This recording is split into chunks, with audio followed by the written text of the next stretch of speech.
The country of Kuka, a place currently ruled by the king.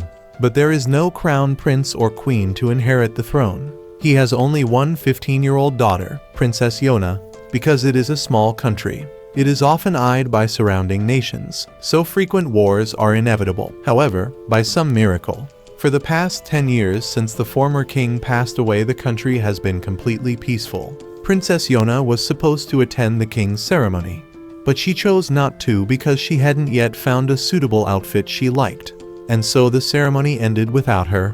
Yona was always concerned about her hair. Even though her father thought she was very beautiful, she couldn't understand why her hair was so curly and blazing red. One of the 5 generals, Hak, came and mocked her hair. The reason Hak was confident enough to tease the princess was because he and Princess Yona had been childhood friends. Hak informed Yona that Su-won was coming soon. Upon hearing the news, the princess quickly ran off. Su-won was also a childhood friend of Yona. Even though he was 3 years older than her, she later met Su-won after many years, and he planned to stay for a week to celebrate Yona's birthday. Su-won then ran off to greet the king, while Yona remained a bit sulky because Su-won still treated her like a child. In the past, Yona often felt sad about the death of her mother, so Su-won had decided to take on the role of a mother figure for Yona, which is why she always considered Su-won an important person in her heart. The next day, Yona ran off to find Su-won and heard that he was having an archery match with Hak. She went to the match to watch and decided she wanted to learn archery from Su-won. However, the king had no intention of letting his daughter touch weapons. But then, Su-won unexpectedly invited Yona to go horseback riding with him, and she agreed and ran down. Hak helped Yona onto the horse, and Yona noticed that Su-won seemed quite familiar with being gentle toward women, so he must have had quite a few girls paying attention to him. Indeed, Su-won had received many marriage proposals, but had never accepted any of them. Yona didn't want to seem childish, so she boasted that she had already accepted a marriage proposal from Hak. Hak was bewildered, not understanding what was going on. Su-won congratulated the two, which made Yona wonder why he believed that lie. Yona later talked with her father and realized that he did not support her being with Su-won. Although Su-won was indeed talented and was also the son of his older brother, the previous king, meaning he carried royal blood, the king still refused to let Su-won become king by marrying Yona. He admitted that he truly was a coward, but he would not let Yona suffer the same fate of being harmed by wicked people like her mother had been. Yona then angrily stormed off and was suddenly approached by a shady figure. She feared this might be the one planning to harm her, as her father had said, so she ran away, but the person chased her. Yona was then found by Su-won, and she told him what had happened, but Su-won didn't see anyone outside. Seeing that Yona was very uneasy, he wanted to take her to Hak, thinking the two were engaged, but Yona honestly confessed her true feelings, that she only had feelings for Su-won. Su-won tried to keep his distance and admitted he was struggling to see Yona as a young woman. He knew he had to stop seeing her as a child, and at that moment, all Yona needed was that recognition from Su-won. She didn't know much about the affairs of the country or what it meant to be a king, but what she did know was that she still loved Su-won deeply. 5 days later, Yona's birthday party was held. Su-won pulled Yona aside to give her a hairpin. She thought her hair didn't suit such a thing, but Su-won said he liked her hair, which made her, for the first time, feel fond of her hair. Hak then interrupted the two, and Yona decided to return to her room to rest. Hak informed Su-won that he felt something had infiltrated the palace. When he found out Yona had also had an incident earlier, he asked Su-won to keep an eye on her while he increased the palace's security. That night, Yona wanted to go see her father to talk about Su-won. But when she arrived, she realized her father's chamber was not locked, and there were no guards standing watch. As she stepped inside, she was utterly shocked to discover that Su-won had murdered her father. At that time, Hak was on guard duty and encountered Min-su, one of the king's personal guards. The two talked for a while about Yona and Su-won. Meanwhile, Yona was being taken out for execution when Hak suddenly arrived and rescued her. Hak wanted to know what was going on and demanded an explanation from Su-won. Going back a bit, Yona still couldn't believe that Su-won was the one who killed her father. but Su-won had been waiting a long time for this moment. The soldiers on Su-won's side knew that not many people were aware of the situation yet, and that they only needed to keep an eye on Hack. However, Hack discovered them and demanded they explain themselves. When the enemies drew their swords, Hack didn't bother asking further questions. At that moment, Su-won explained to Yona that her father had always been regarded as a coward who feared war. But because of that, he had become a kind and benevolent king. 10 years ago, the previous king, instead of passing the throne to his eldest son, Su-won's father chose instead to pass it to Yona's father.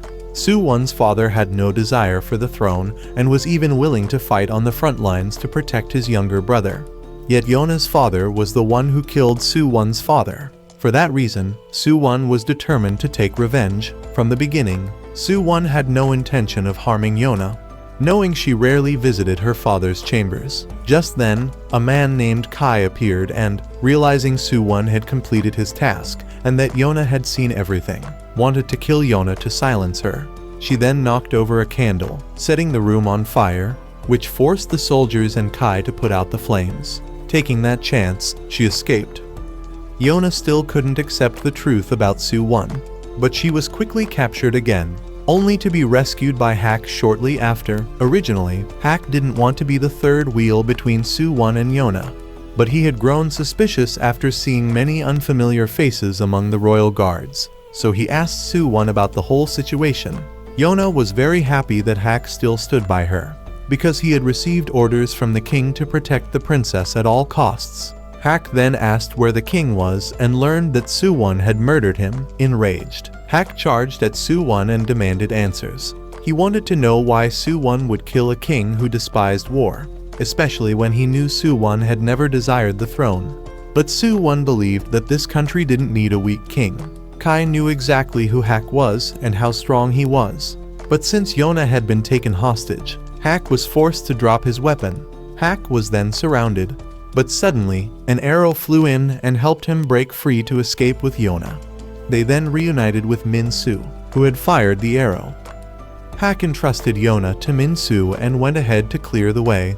The three of them found a hiding place, but couldn't find a way to escape because there were too many guards. Min-su decided to create a distraction to help the other two flee. Since Min-su had not revealed his loyalty to Yona, he wouldn't be targeted even if he was discovered. Min-su then put on the princess's cloak and ran outside. Hack used the opportunity while the guards were distracted by Min-su to escape the stronghold with Yona. Min-su wasn't so lucky and was struck down by the archers. The two then fled into the forest, and Su-won sent soldiers to patrol the area. Even though Su-won knew there was a high chance the soldiers wouldn't find anything, since Hack knew the forest better than anyone, he still had to try.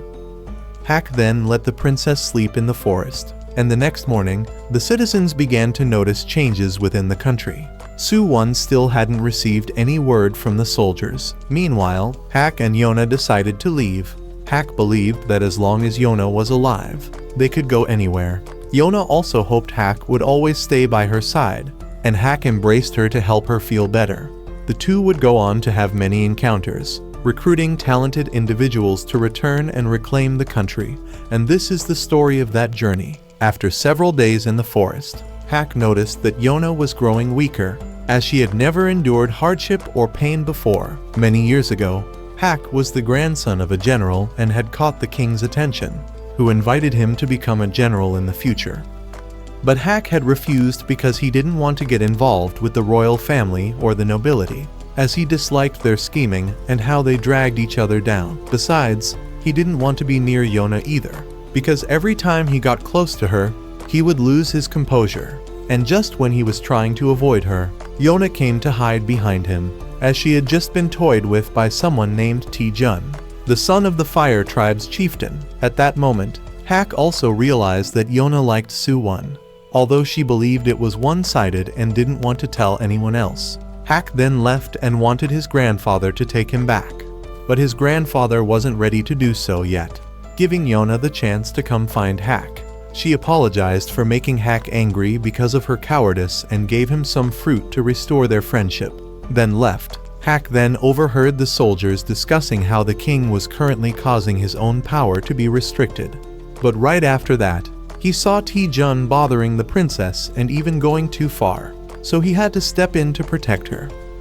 Hak acted as though he was very close to Yona to make Tae-jun give up his intentions. He also decided to become Yona's bodyguard and revealed that he was the successor of the Wind tribe.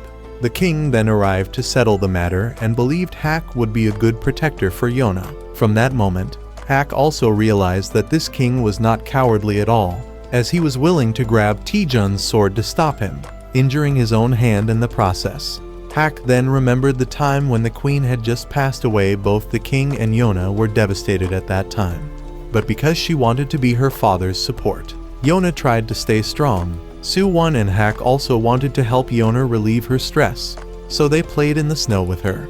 And because of throwing too many snowballs, Yona ended up getting sick. She really wanted her father to visit her, but the royal physician said he was busy. Not long after, both Hak and Soo-won also got sick, so Hak's grandfather came to visit. Soo-won wanted to become a general like Hak's grandfather, while Hak revealed that he was just an orphan whom his grandfather had taken in and raised. Soo-won's father also came to visit, which made Yona feel even sadder since the king still hadn't come. Some people thought the king was afraid of catching the illness, and that's why he didn't visit even his daughter. But Hak said he respected the king, because even with personal matters, he never placed them above the matters of the country. Yona listened to Hak and didn't blame her father anymore. That night, Yona got hungry again, so Soo-won had someone bring her food, but the porridge brought in was quite bad. And then the king entered and admitted that he had personally made the porridge to make up for not coming earlier. Yona then tried to finish the whole bowl, because it was something her father had made with his own hands. Yona had once wished that Hak and Soo-won would always stay by her side, but now, when she woke up, only a cruel reality was facing her. The sky that the three of them used to look at together was no longer there. Hak then realized that Yona had recently become nothing more than a walking corpse. Not only had her physical strength declined, but her spirit was also exhausted. Because of that, Hak hated Soo-won more than anyone else for turning Yona into this. He then saw the hairpin that Soo-won had given Yona and decided to keep it. That night, Yona tried to look for the hairpin again, but Hak didn't take it out. Yona also tried to throw away the feelings she had for Soo-won, but it was impossible. She went out for a while and ended up encountering a venomous snake, so Hak had to follow her to protect her and get her out of the snake's den. He returned the hairpin because it seemed to be the one thing that gave Yona strength at that moment. The two of them then continued to stay in the forest. Yona noticed that Hak had been bitten by the snake, but he said such a small bite wouldn't bring him down. Yona didn't know where they should go now, since even going to a village might result in running into soldiers, so Hak had no choice but to head for his hometown. When they returned to the Wind tribe, the people there were surprised that Hak had come back. They didn't know about Yona and assumed she was the girl Hak had brought home as his lover. He asked everyone to prepare food for Yona and inquired about his grandfather's whereabouts. They told him the palace had issued a summons for the 5 former generals to gather for a meeting. So Hak realized that no one there knew yet about what had happened at the palace. At that time, the 5 generals had gathered, and the chieftain of the Fire tribe questioned Hak's grandfather, as rumors were spreading throughout the nation that Hak had killed the king and abducted the princess. At this moment, Soo-won stepped forward and still did not place any blame on Hak. However, regarding the king's assassination, Soo-won did not admit to it. Soo-won believed that currently, all 5 tribes needed to form an alliance to prevent outside enemies from attacking. The other tribe leaders all agreed to let Soo-won become the next king to rule the country. But Hak's grandfather gave no opinion, because he believed he was no longer a general Hak was. So if they wanted an opinion, they should summon Hak and ask him instead. Kai warned that if the old man didn't give his opinion, he might be charged with treason. In the past, he had treated Soo-won like his own grandchild, so now he would give no comment. But Soo-won announced that in 3 days, he would hold the coronation ceremony and would wait for him to attend. That afternoon, it was revealed that the Fire tribe's chief had also secretly supported Soo-won in taking the throne. Both of them knew Hak would not act rashly at this point in order to avoid affecting Yona. And the Fire tribe had also begun preparing their military forces to suppress the Wind tribe under Hak. At this time, Yona had regained consciousness and met a boy named Jan, who was like a younger brother to Hack. Jan asked Yona what her relationship with Hack was, and she said she saw Hack as a friend. The other boys then joked that Hack had been rejected since Yona didn't see him as her romantic partner. Hack then informed Yona of the identity he had created for her at the moment. After finishing their meal, Yona went for a walk outside and was greeted by an older woman.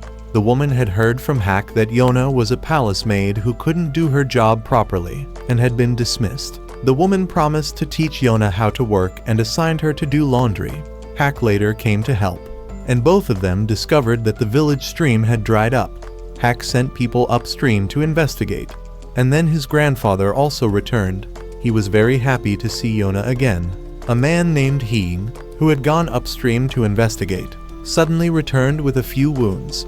Heir reported that the fire tribe had blocked the water upstream, preventing it from flowing down to the village.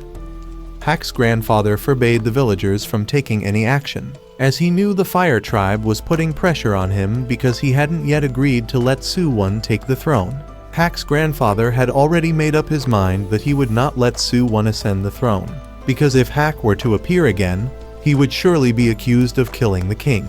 During this time, Tae-jun appeared once more and seemed quite bitter, believing that if Hack hadn't interfered in the past, he might have had a chance with Yona and become king.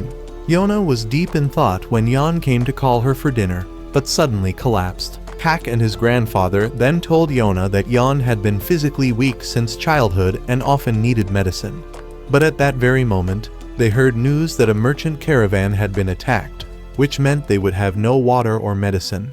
Everyone knew this was a trick by the fire tribe. However, Heir said he knew a doctor and would go get medicine for Jan.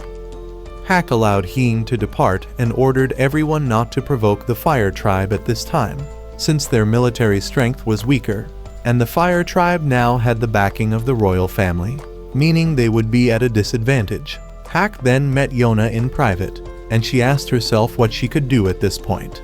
Hack wanted her to continue living peacefully here, and he then went to meet his grandfather to discuss matters. Hack decided that his grandfather should go ahead and approve Su-1's coronation and reclaim his general's title, while Hack would leave the tribe so that the Wind tribe would no longer be targeted. Although he knew that doing so would officially label him as a traitor, he was willing to accept that. He also wanted his grandfather to let Yona stay here and live the most peaceful, ordinary life possible, but his grandfather refused to let his grandson live such a life. So Hack invoked the authority of the tribe leader to give the order. That night, Hack stopped by the weapon shop to pick up a few items and say goodbye to some familiar faces. Meanwhile, Heir returned with the medicine and managed to save Jan.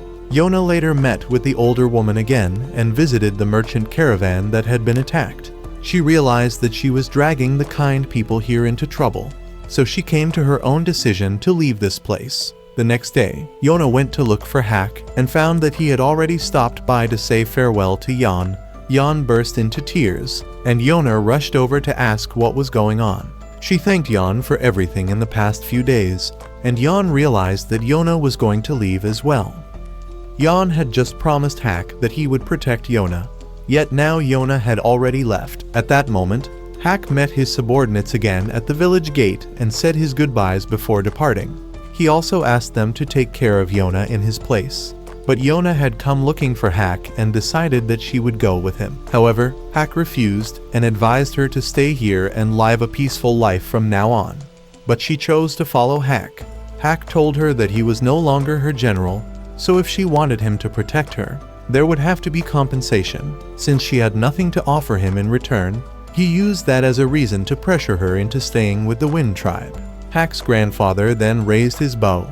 Seeing that Hack once again appeared to be disrespectful to Yona, in the end, Hack's grandfather had to accept that Yona would go with Hack.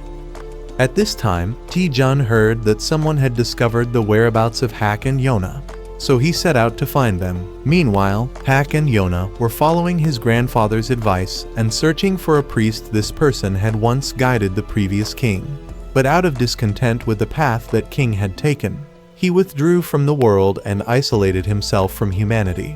The two arrived at a desolate mountain region. and Hak warned that this place wouldn't be comfortable to sleep in at night. So Yona decided she would sleep next to Hak to stay warm, but he warned that he couldn't guarantee she would sleep well. He then pulled Yona into hiding because he heard the footsteps of several enemies nearby. He then came face to face with Taejun's troops. Taejun hadn't expected to encounter them so soon here. But Hak told him that he was no longer a general, so everything he did now would have no effect on the Wind Tribe. Taejun then gave the order to attack, but Hak easily knocked back every enemy who came at him. When archers began firing from a distance, Hak had no choice but to grab Yona and run, slashing away every arrow flying toward them. Yona then stumbled, so Hak shielded her and took an arrow in her place, and then fled together with her. That afternoon, the two temporarily lost their pursuers, but Hak decided to come out and fight, leaving Yona behind to hide. Hak was soon surrounded by enemies, while Yona realized that the arrow that hit Hak was poisoned, and he would soon collapse. She didn't want to reveal herself because she feared getting in Hak's way, but then she decided she had to help him because if she kept relying on Hak to protect her, she might as well have stayed in the Wind Tribe. She then rushed out, knocked down the archer, and confronted Taejun. Taejun offered to bring her back and overthrow Suwon, but she asked why. If Taejun already knew the things Suwon had done, he still chose to support him and oppress the Wind Tribe. She said Taejun was a hypocrite and that she would never go with him. Taejun was shocked that the once weak princess had now grown strong, and Yona's hair now looked like flames burning him.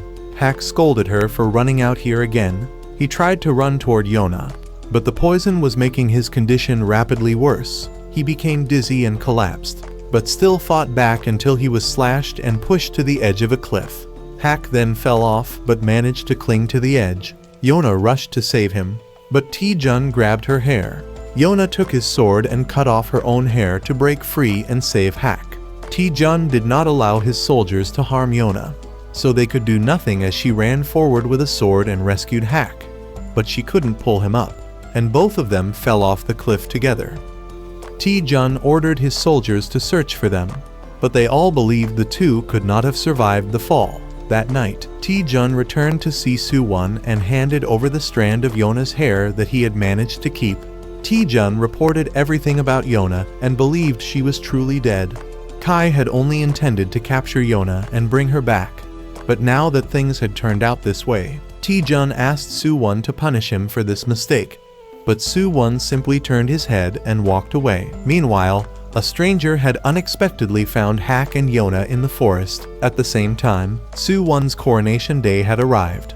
Kai announced that Hak's grandfather and the newly appointed general had come to attend, and Suwon wished to go and meet them. Suwon remembered how, in the past, whenever he visited Yona, Hak would always be there waiting for him. Suwon had always respected Hak for his strength and had even wanted Hak to become his personal guard. So Hak had once suggested that Suwon marry Yona and become king. But Suwon had always been hesitant about that. Suwon already knew that if one day he were to ascend the throne, he would no longer be able to stay by Yona and Hak's side. But he believed that by casting those things away, he had become who he was now. During his coronation, Suwon looked back at the different tribes the Fire Tribe still served, but they always had their eyes on the throne. The Earth Tribe only served those in power. The Water Tribe were opportunists waiting for their chance, and the Wind Tribe had many elite warriors personally trained by Hak's grandfather, so he couldn't predict when they might rebel again. But Suwon had to unify all the tribes in order to fight against foreign enemies. Hak's grandfather asked Suwon how much he had sacrificed to obtain the throne, but Suwon said he would revive the kingdom and return it to its former glory. He didn't need gods, he needed the power of the people of this land, and if anyone stood in his way, he would find a way to subdue them. Hak's grandfather couldn't tell when Suwon had changed this much. As for Yona, she had now regained consciousness and met Yun, the one who had saved her and Hak. Yun said Hak was seriously injured after protecting her during the fall from the cliff. If treatment had been delayed any longer, Hak might have died. Yona then met another person, Iksu, who seemed a bit strange, and she wasn't sure if she should reveal her identity to them. But Iksu already knew who she was, and from Yun's words, Yona realized that Iksu was the priest living in seclusion whom Hak's grandfather had mentioned. Iksu said his role was to convey the words of the gods to the people. But Yun believed that it was precisely because of those vague divine words that Iksu had been expelled from the capital. Yona wanted to know more about this, which made Yun realize that despite having lived in the palace, she knew nothing. Yona then noticed Hak beginning to stir. But Yun came to check and said Hak was running a fever and they didn't have proper medicine to treat it, so it would take time for him to recover. Yun said he wasn't a pharmacist, so Yona shouldn't place too much hope in him, especially since she had never thanked anyone, not even Hak, who had risked his life to protect her. This was also the reason why Yun disliked royalty and nobles. But Iksu told Yona not to worry, because the god of death hadn't arrived yet. Later, the two went out for a walk, and Yona asked why Iksu had come to live here. Iksu said he was just going with the flow of life and believed everything had its own purpose. That night, Yona went to thank Yun for saving her life and also wanted to learn more about their story. Yun said he was just someone who looked after that clumsy priest in the past. Being a priest was a position even the king couldn't surpass. They were considered messengers of the gods, with the power to intervene in the country's governance, sometimes even igniting wars, and even had the right to depose the king if they angered the gods. But because of that, priests were like thorns in the eyes of the royal family.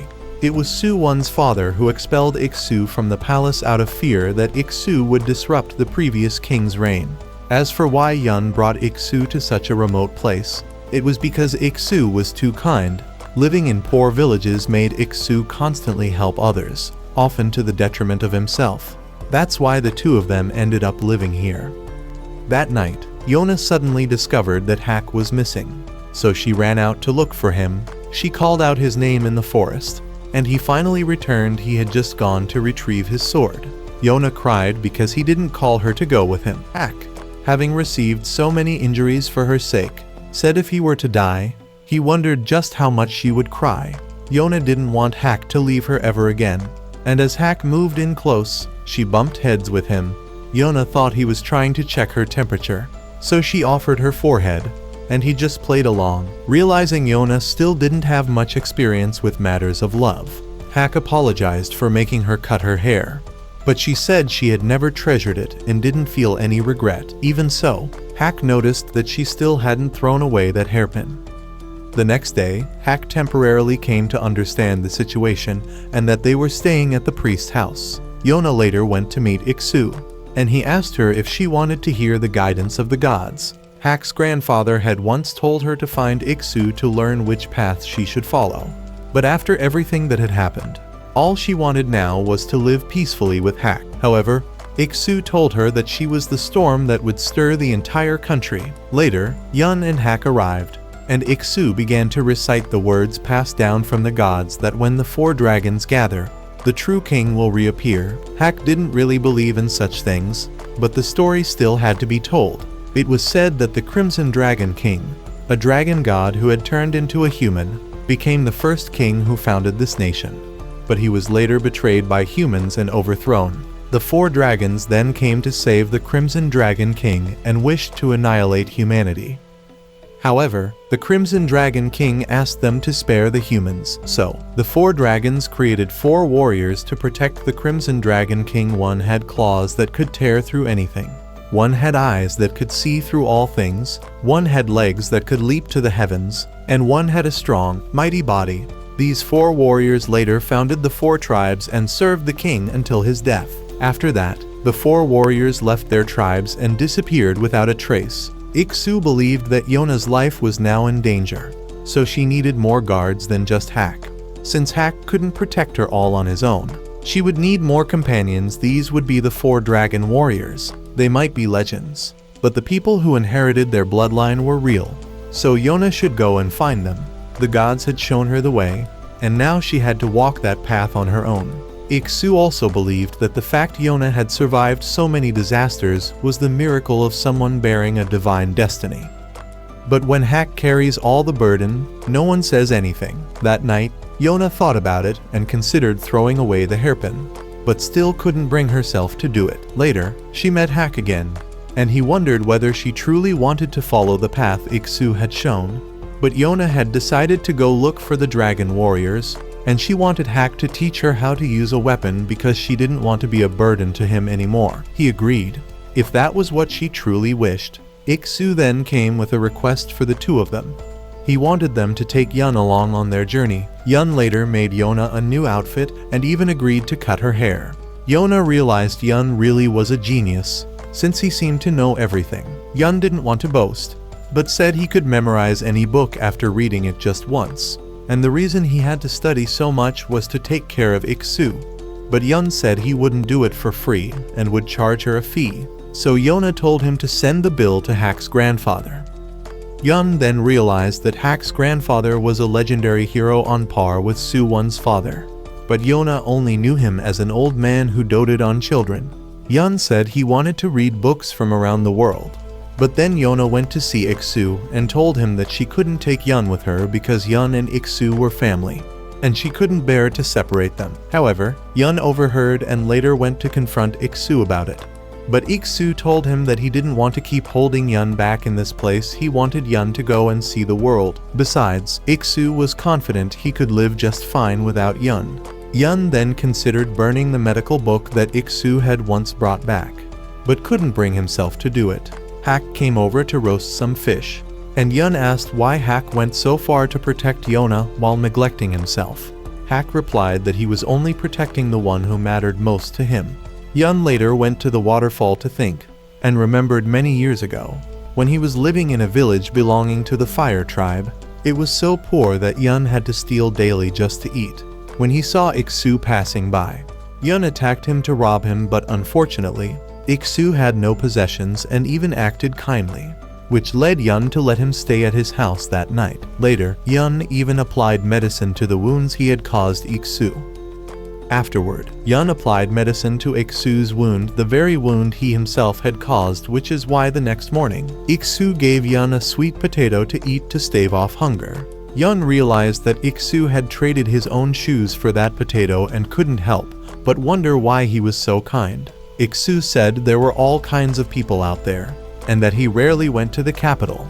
Yun deeply wanted to go to the capital to start a new life and find more books to study. Despite having a difficult life, Yun could read and always wished to learn more. Iksu promised he would help Yun fulfill that wish. He then introduced himself and said his job was to help the suffering, as directed by the gods. Afterward, he taught Yun how to make a pair of straw sandals, and Yun very much wanted to follow Iksu to keep learning. But Iksu eventually left, and Yun kept hoping for the day he would return. In the time that followed, Yun made a living using the straw sandals he had learned to craft, and one day, he met Iksu again. Iksu said he had searched for many books for Yun, but they had all been taken by others. He was disappointed in himself and had planned to visit Yun one last time before retreating from the world and distancing himself from people. However, Yun decided to follow him and take care of him. From that day on, the two were always together. Later, Iksu came to see Yun and gave him a pair of straw sandals he made himself.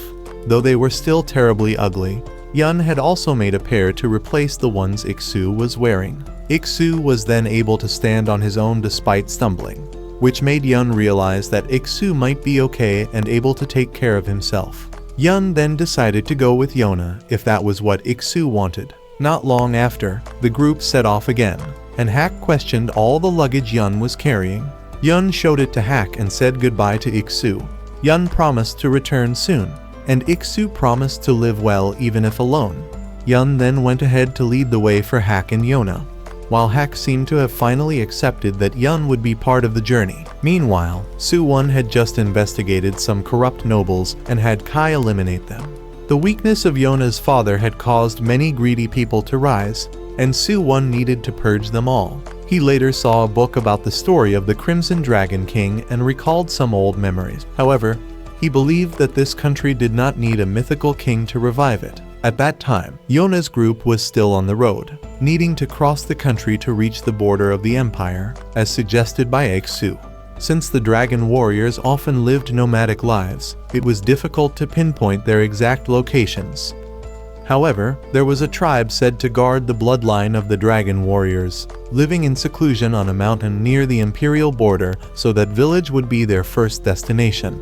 Hack was always anxious whenever someone passed by Yona, afraid she might be recognized. But he was overthinking. It wasn't like just anyone could recognize her. She also wanted Hack not to worry too much about her, especially since he hadn't fully recovered yet. She wanted to see what the world outside the palace was like. The group then stopped at a village along the way to eat and rest. Hack went to buy some supplies and told Yun and Yona that if anything happened, they should run and regroup near the big tree. He then left and went to a weapon shop to buy a bow. There was also a knife there that would suit Yona for self-defense, but Hack didn't buy it because he believed he could protect her himself. Meanwhile, Yona heard that Su-1 had officially ascended the throne and was glad that Hack's grandfather and the Wind tribe still seemed safe. The shop owner then asked if Yona wanted anything else, but she had already left. Yun had to pay for the previous items and chased after her when he saw she looked a little shaken. The two of them then spotted some members of the Fire tribe ahead and hid in a corner, where they happened to run into Hack again. After hearing the situation, he decided they shouldn't stay here too long. On the way, the three of them overheard talk about changes in the country since the new king took over. First, taxes had become lighter, but the most bothersome thing was that Fire tribe soldiers were everywhere. Yun liked traveling through forests like this because there was no need to worry about the royal court's surveillance. Yona then asked Hack to teach her swordsmanship again, but he refused and asked whether she was ready to strike an enemy or at least cripple them to protect herself. But Yona had no such intentions. She only wanted to learn so that she could open a path of escape for herself if needed. So Hack gave her this bow and told her to stay behind him during battles to provide support. If they hadn't been in the middle of a journey, he would have made her shoot 200 arrows a day for training. At the same time, he also wanted her to reflect on why her father had never wanted her to touch weapons. Hack then let Yona practice by shooting at birds and rabbits, but after an entire hour of training, she hadn't hit anything. So Hack demonstrated for her. But when she asked how he did it, he couldn't explain it clearly because geniuses can't understand how it feels to lack talent.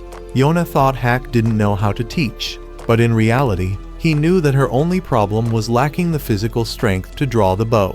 Once she overcame that issue, she would be able to learn archery on her own. After that, Yona diligently practiced shooting arrows to make them fly as straight as possible. Yun noticed that Yona was willing to practice even at night just to master it faster.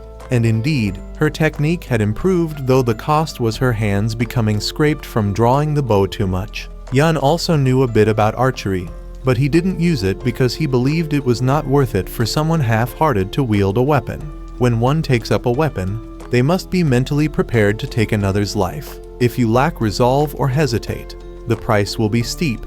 The reason Hack was still alive was because he never showed mercy to his enemies. The next day, the group continued their journey, and suddenly, Yona stopped by the roadside. She wanted to shoot a wild boar. She had come to understand that the moment you take up a weapon, you must have the mindset of seizing something from another. She knew her father wouldn't approve of this, but now she had to do it in order to survive. She fired an arrow at the boar, but missed, so Hack told Yun to go on ahead. He said Yona still lacked killing intent. She could shoot objects, but not living things. He wanted her to shoot at him while imagining he was her pursuer. He was confident he could dodge her arrows, so Yona fired. But when he told her to imagine him as Su-1, she shot an arrow that grazed his face. Hack realized that she still needed a bit more refinement. But more importantly, he wanted her not to worry too much about protecting him because protecting was his job, not hers. The two of them then continued on to find Yun. Suddenly, Yona noticed Yun's luggage had been left on the ground, and right after that, they were shouted at by unseen voices telling them to leave. But Hack swung his weapon, sweeping away the mist and revealing the mountain villagers. They noticed Yona's red hair and asked about her identity. She said that she came under the guidance of the priest and was searching for the 4 dragon warriors. They then revealed that their village was the White Dragon Village, the place that protected the descendants of the White Dragon. At this time, Yun was being held in a cage and hoped that Yona and Hack hadn't been captured like he had. But soon after, the two of them were also brought in, although they weren't actually being captured. Once Yona spoke up, they released Yun, and Hack explained that everyone had suddenly changed their attitude once they saw Yona's red hair. The old man apologized for being disrespectful to Yona's companions. Hack and Yun also noticed that the people here seemed to hold her red hair in high regard. They explained that Yona's red hair resembled that of the person whom the first white dragon once served, so they believed she might be the one they were searching for. Hack asked if everyone in the village was a descendant of the white dragon, and they said no, only one person in the village inherited the power left behind by the white dragon. That person then appeared. He had one arm much larger than normal, and the village elder had taken care of him all this time. However, he didn't know what it meant to possess this power if the master he was meant to serve hadn't appeared. There was no guarantee that the master of the white dragon would show up soon, it might even be generations later. So the village elder also advised the white dragon to find a wife soon, so he could pass down the white dragon bloodline. But for now, he had no intention of doing so. At that moment, the white dragon warrior became curious about what was happening in the village, and upon learning that there were outsiders, he showed himself, thinking they were invaders come to cause trouble in the village. The white dragon then appeared to drive away the intruders, while Yona took the knife she had borrowed from Hack to give herself a bit of courage before using every means she had to recruit the white dragon. However, seeing her holding a weapon only made the white dragon more convinced that she was an enemy, so he approached her.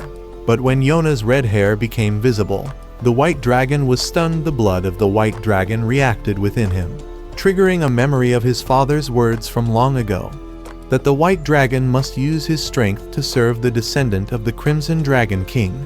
The white dragon had no idea when that person would appear, but his father believed that when the time came, the white dragon would instinctively recognize them, and that would mark the beginning of his journey. The white dragon then came to his senses and decided to accept Yona as his master, prompting everyone in the village to bow to her. Yun noticed that it seemed like Yona's red hair had led the white dragon to regard her as the Crimson Dragon King and choose her as his master. But Yona thought of herself not as a king, but merely a wretched person borrowing the strength of the four dragons. Still, regardless of who she was, the white dragon had chosen to serve her. His blood had proven that. The white dragon then informed the village elder that he would depart immediately. But the elder rushed over and insisted on holding a farewell banquet first. During the banquet, Yun was surprised that the white dragon had agreed to join so easily. Meanwhile, Hack decided to visit the white dragon to ask for a few supplies that might help with their upcoming journey. But instead, the white dragon handed Hack a pouch of money and said that Hack's duty was over, so he could return to his hometown. But Hack retorted that a pampered noble like the white dragon couldn't possibly protect the princess. The two of them then brought this antagonistic energy to their meeting with Yona. Hack claimed the white dragon was useless, and that they should go find someone else. Yun asked what happened and learned that the white dragon had given Hack money. Hack hadn't agreed to leave outright, but he was still carrying the pouch with him. The white dragon argued that Hack wasn't one of the dragon warriors, so he wasn't needed. But Yona said she needed Hack and explained how important he was to her. That made the white dragon conclude that Hack must be so weak that they needed the dragon warriors to help protect the princess. But Hack countered that he wasn't so weak as to need help from a white lizard. That night, the banquet was held. The village elder, who had raised 4 generations of white dragons, now finally had the chance to witness the white dragon setting off to fulfill his mission. The next day, the white dragon departed with Yona's group, which surprised the entire village. The elder handed him a pile of supplies for the journey. Though their tribe's mission had now been fulfilled, the elder was saddened that she would no longer get to wake the white dragon each morning. She knew she was getting old, but she vowed to live long enough to see him return. The group then resumed their journey, though they had no clues about the remaining 3 dragon warriors. However, the white dragon revealed that he could sense the others through a kind of connection, even if he had never met them. Yona then asked for the white dragon's real name, and he was surprised that he would ever use the name his parents had given him again. That name was Kaiya. As the journey continued, Hack constantly provoked and mocked Kaiya, so Yona had to step in and stop the two. She asked Hack not to stir up trouble and told Kaya not to pay attention to Hack's behavior. Yun then asked Kaya about the location of the nearest dragon he could sense. Kaya focused and pointed in the direction he felt. He then wanted to go ahead to lead the way but promptly fell into a hole full of centipedes, proving once again that he was just a sheltered noble unused to the outside world. Yun told him to stay at the back of the group from now on. After being pulled out of the hole, both Kaya and Hack suddenly sensed the presence of multiple enemies around them. Yun and Yona hid nearby, and Hack suspected it might be the Fire Tribe, but it turned out they were just bandits, so neither Hack nor Kaya held back. The bandits still believed they could overwhelm them with numbers, but Kaya activated his dragon arm and charged in to attack. Hack was surprised by Kaya's strength, but he didn't want to be seen as incompetent either, so he also showed off his own power. Kaya was about to strike Hack for calling him a snake again. Though they openly disliked each other, the two had to admit that the other's combat abilities were no joke. Yona also wanted to help, so Yun guided her on how to aim and shoot, and she managed to drive off a bandit who was trying to ambush Hack. She hit her target and found Yun's instructions fairly easy to follow, but when Yun tried shooting himself, he failed, proving he was all theory and no real skill in practice. They eventually dealt with all the bandits, but Kaya's arm seemed to have used up too much energy, and Hack also lost consciousness due to his reopened wound. Kaya couldn't believe Hack had been fighting with such an injury. He then carried Hack, as his dragon arm gave him strength 10 times greater than a normal person's, but only the dragon arm was strong. His left arm was still as weak as any other.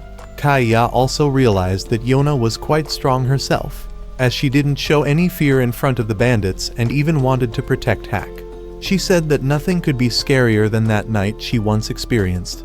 Kaya realized that he truly wanted to follow this strong princess. That night, Kaya was surprised that the group only ate wild vegetables. Yona had no right to complain, since Yun's cooking was still better than Hack's. Hack had regained consciousness by then, and Yona wanted to feed him herself, but Kaya volunteered to do it instead. Yun asked Kaya about the location of the next dragon, the Blue Dragon. According to Kaya, the Blue Dragon clan had once lived within the Earth Tribe, but one day they suddenly disappeared. Even though they had vanished, Kaya could still sense the Blue Dragon's location, so he was confident that the Blue Dragon was still alive. Yun managed to roughly pinpoint the Blue Dragon's general location, so they decided to enter some nearby villages the next day to investigate. For now, Kaya was shocked that they would be sleeping in the forest. The next morning, Kaya looked lifeless from the lack of sleep, but Yun wanted everyone to pull themselves together since they might encounter the Fire Tribe, so they had to avoid drawing attention. However, one of them had bright red hair, one was a former general, and another had a dragon arm, so not drawing attention was the real challenge. Yun then came up with another plan. They arrived near the villages so that Kaya could try sensing the Blue Dragon, and if he felt nothing, they would leave immediately instead of wasting time searching. Thanks to Hack's good memory of locations, he pointed out a few areas that were military camps, so the Blue Dragon would likely not be there, helping reduce the number of places they needed to search. Even so, after an entire day of looking, they still hadn't found the Blue Dragon. Kaya kept pointing in the same direction he sensed the Blue Dragon, making the group wonder if the Blue Dragon might have crossed the border. Later, seeing Yona looking tired, Yun gave her a drink to ease her fatigue. That night, Kaya felt completely useless, thinking he hadn't been able to help the princess much at all and had only led them on a wild goose chase, draining their strength. He wished he could help the Blue Dragon sense him and come on his own. But the sound of Yona practicing archery at night woke Kaya up. Hack stopped Kaya and explained that although the princess had them to protect her, she still trained herself so she wouldn't be helpless if something happened. The next morning, Yona asked Kaya if he had slept well, knowing that he wasn't used to sleeping outdoors like this. Kaya gradually realized that he was starting to like Yona, and she saw him as someone irreplaceable. At that point, Yun discovered that the Blue Dragon was likely hiding in a blind spot on the map, a location likely chosen near the border so no one could find them. The group finally reached a hidden village near the border of the empire. Upon arrival, the villagers came out to see their faces. Kaya confirmed that the blue dragon was in this village, but the people here were not the blue dragon clan, just a poor, unknown tribe. Yona didn't want to pressure the villagers, so she simply asked if they could stay for one night to let Hack recover from his wounds. The village elder agreed to let them stay and warned them that the place was like a maze, so they should avoid wandering around without a guide to prevent getting lost. When Yona asked why the villagers wore masks, the elder explained that it was a custom for those who were not yet married. The group was then led to their resting quarters, but Yun decided he would go explore the area to look for the blue dragon. The whole group then explored the village, but only found dead ends. Yun suddenly felt like someone was watching him, so he became worried they had been discovered by the villagers and decided to have the group retreat. But on the way back, Yona unexpectedly discovered a secret tunnel and entered it without telling Hack's group. She then went deeper inside and saw a squirrel. She got caught up in chasing after it and didn't realize she had become separated from the group. The lights suddenly went out, and she unexpectedly encountered a man. He promised to lead her out of there. But after walking for a while, Yona began to feel uneasy and tried to run away. Suddenly, a masked person appeared and rescued her. She realized this person was the owner of the squirrel. At this time, Hack's group was out searching for Yona, and she was returned to them. But Kaya recognized that the one who brought Yona back was the blue dragon. That man suddenly ran away without explanation. Many years ago, when the blue dragon was born, the villagers placed a mask on the child's face because the power of the blue dragon lay in his eyes. The villagers did not revere the blue dragon instead. They treated the blue dragon as a curse. From a young age, the current blue dragon lived with the previous blue dragon, and both were shunned by the entire village. The previous blue dragon didn't cherish the current one either. To him, the power that paralyzed anyone who made eye contact was nothing more than a curse, and that curse became even crueler when the villagers exaggerated it, making everyone too afraid to even come near them. And even if a blue dragon died, a new one would be born in this very village. The current blue dragon noticed that his own eyes were growing stronger, capable of seeing farther. While the previous blue dragon's eyesight gradually weakened, the two of them often protected the village from outside attackers. And the previous blue dragon wanted his successor to learn swordsmanship from him so that he could protect himself in the future. Though gruff and harsh, the previous blue dragon actually wanted his successor to live a decent life without suffering. That's why he told the current blue dragon not to use his eye power, as it was a double-edged sword. That was the reason he taught him to use a sword instead of relying on the ability. But after fighting for some time, the previous blue dragon completely lost his eyesight. However, he felt joy in finally being freed from the curse and being able to die as an ordinary person. The current blue dragon had added bells to his mask so that the former one, though blind, could locate him by sound. But not long after, the predecessor passed away, and a large group of enemies invaded the village. The current blue dragon, though he remembered the warning, still chose to protect the village and used his power to defeat all the enemies. Even though he tried to keep his distance from them, Yona still realized that the blue dragon was a warm-hearted person. At that moment, the blue dragon himself was feeling extremely unsettled, because when he saved Yona, the dragon blood inside him reacted fiercely to her, just like what had happened to Kaya earlier. But he didn't know what that reaction meant or who the voice inside his head belonged to. His blood boiled, and he couldn't understand how he immediately recognized that Kaya was the white dragon. The reason the blue dragon was hiding now was because he didn't want anyone to know about this power anymore. He believed it would only bring pain to others. Meanwhile, Kaya was furious that this village had dared to take Yona away. But Yun suspected that the white dragon's village might be the anomaly, and that the blue dragon and the people here viewed them as intruders. Still, Yona wanted to meet the blue dragon again, so she planned to go back into that tunnel one more time. Kaya and Yun were both going with her, so she insisted on going as well, but Hack wanted her to stay behind. Yona managed to persuade Hack and told him that he should be the one staying here to watch over the villagers, while she would go personally to bring the blue dragon over to their side. Hack made her promise to return safely otherwise. From now on, he'd follow her everywhere and make her annoyed.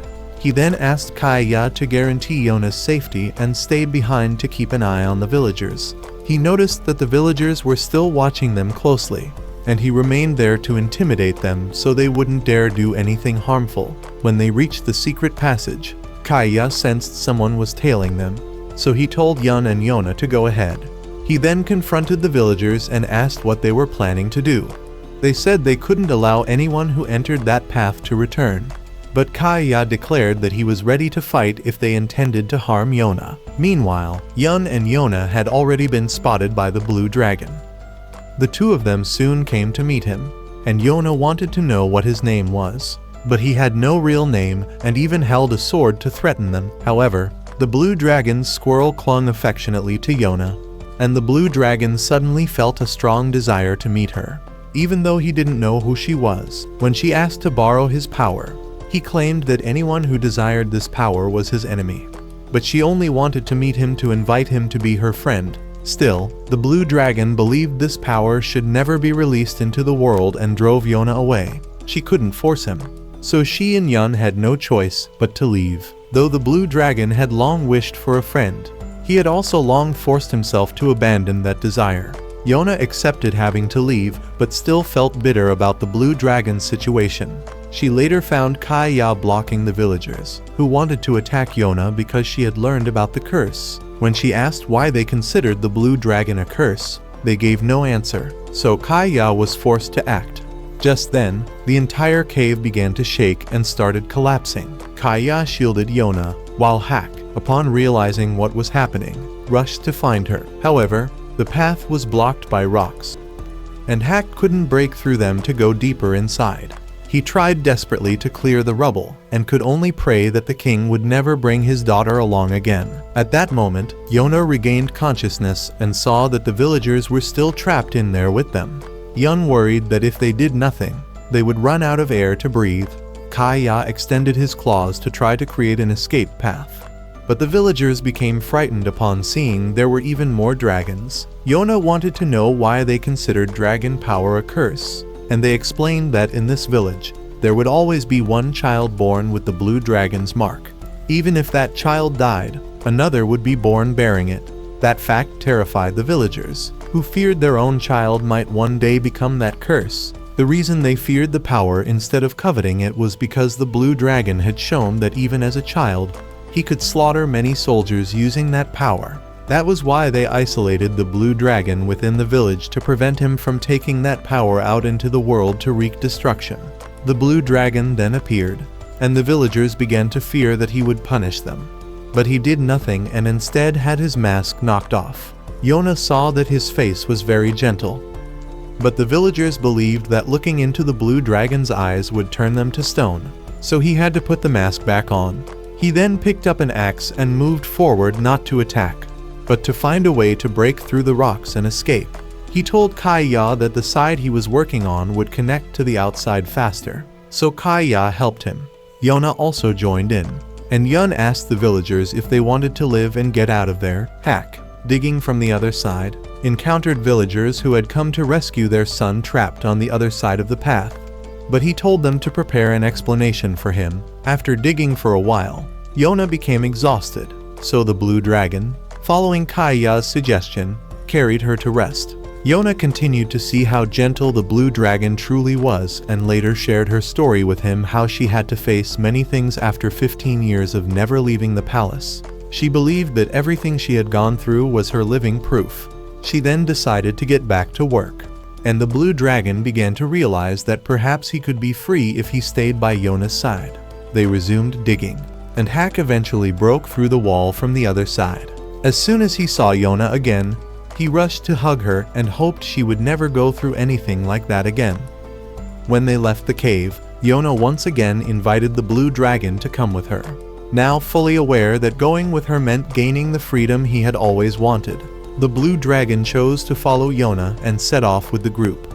But suddenly, the bell on his mask fell off, and the blue dragon decided to leave it behind, as if shedding everything that had happened in that village to begin a new life. Even though he had joined Yona's group, the blue dragon still acted rather distant.